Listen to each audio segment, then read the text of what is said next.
Welcome. Let's have some more talk about Stoicism. We were going over the Meditations by Marcus Aurelius, and I have selected for today section 16 out of book 11 because I think this is a nice moment in time again to do a little bit of a quote-unquote Stoic review. And this, I think, is a very nice, concise section where Marcus Aurelius touches upon a lot of the very important cornerstones of Stoicism. Live through life in the best way you can. The power to do so is in a man's own soul if he is indifferent to things indifferent. And he will be indifferent if he looks at these things both as a whole and analyzed into their parts, and remembers that none of them imposes a judgment of itself or forces itself on us. The things themselves are inert. It is we who procreate judgments about them and, as it were, imprint them on our minds. But there is no need for imprinting at all, and any accidental print can immediately be erased. Remember, too, that our attention to these things can only last a little while, and then life will be at an end. And what, anyway, is the difficulty in them? If they are in accord with nature, welcome them, and you will find them easy. If they are contrary to nature, look for what accords with your own nature and go straight for that, even if it brings you no glory. Anyone can be forgiven for seeking his own proper good. I really think it's a very nice section. He has a lot of very interesting points there. So if we go over this just bit by bit, right?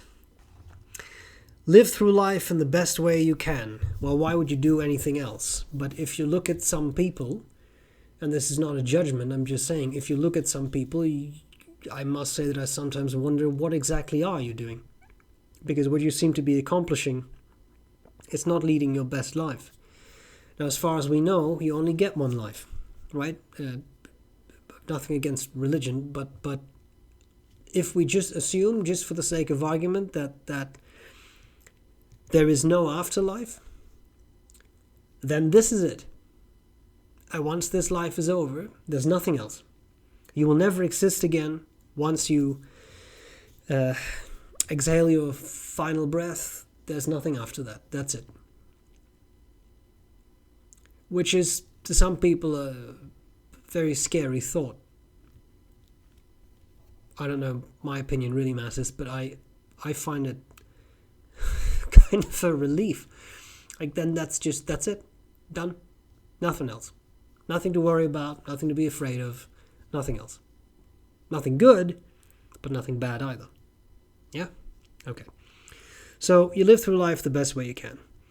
And then he says, and this is something that we forget about all the time, the power to do so is in a man's own soul if he is indifferent to things indifferent. That is a beautiful sentence.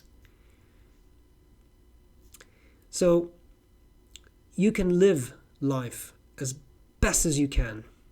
But how do you do it? Well, this is a set of talks about Stoicism by trying to be a Stoic. By realizing a few things. Some things are within your control, other things are not within your control, and there isn't a whole lot in between those two things. You have virtuous things, you have viceful things, and you have the indifference, things that are not by themselves either good or bad. It just depends on how you use those things, like money. If you strive for things that are not within your control, you're setting yourself up for suffering. If you strive to avoid things that are not within your control, you set yourself up for suffering. So these just basic Stoic things that we talked about many times before, so I don't want to belabor those points. They are within your power. You choose what you strive for, what you seek to pursue in life. You choose that, right? And you choose what you don't pursue. So you have that power. And you can do that, it's beautifully the way he puts it, if he is indifferent to things indifferent. If you don't care about things that don't matter, what could go wrong? Does it really matter? For example,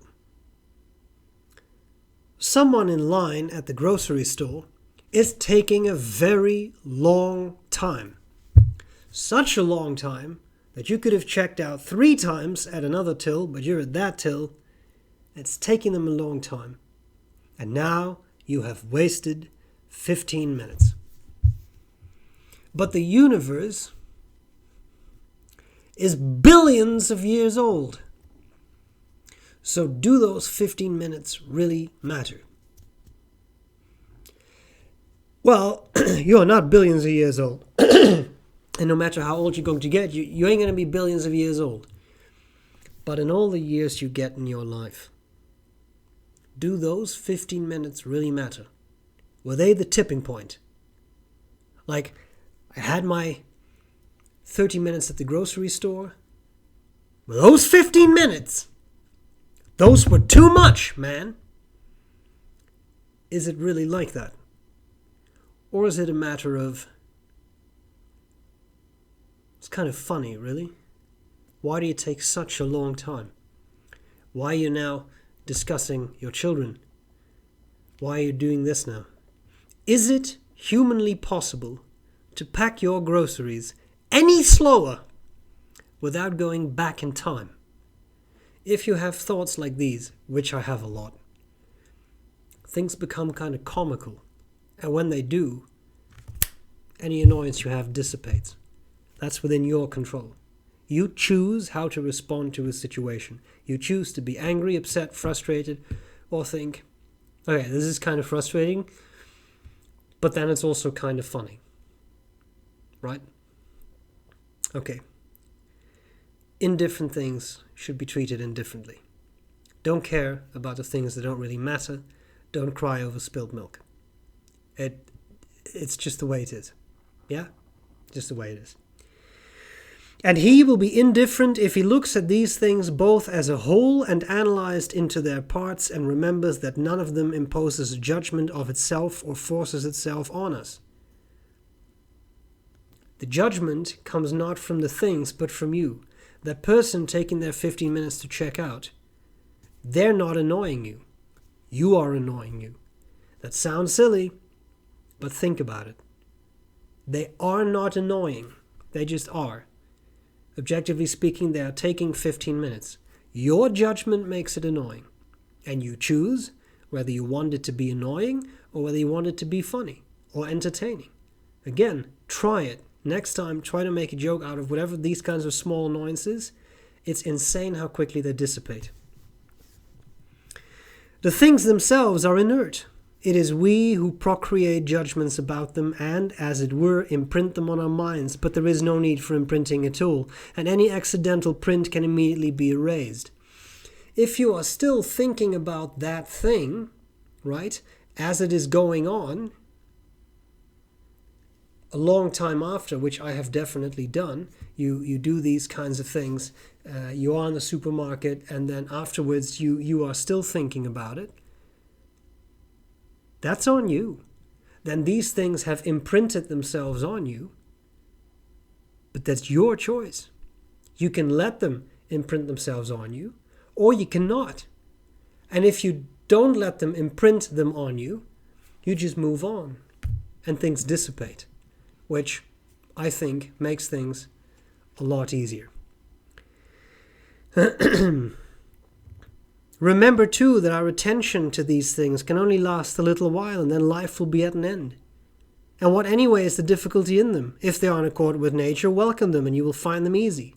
If they are contrary to nature, look for what accords with your own nature and go straight for that, even if it brings you no glory. Anyone can be forgiven for seeking his own proper good. As I said, how long is your life going to be? How much do the small things matter? Some small things matter a lot. Some big things matter a little. That too is a choice in how you choose to approach certain things. You are in charge. Whatever happens in there, you are in control. You have the power to control those things, but you must do it, because nobody else will do it for you. And as long as you are stoic and act in accordance with nature, don't do any strange and peculiar things that you know full well you should not be doing, why would you be in danger? Why would anything not work out the way it's supposed to work out? It's not that hard. You just have to do it. You have to do whatever it takes to be a good person. And when you do those things, when you act virtuously, when you think about what is and is not within your control, when you think about whether something is worth getting upset about or not, when you are genuinely trying to help others, when you are making genuine effort to make progress on the way, what can go wrong? There we go. Stoic review. Some very interesting concepts to keep trying to remind ourselves of, I think. I hope that was useful. And let me know what you think. If any of these things are helpful to you. Not what I'm saying, but I mean the principles, right? And then let's see. I'll see you next week for more talk about Stoicism. Bye.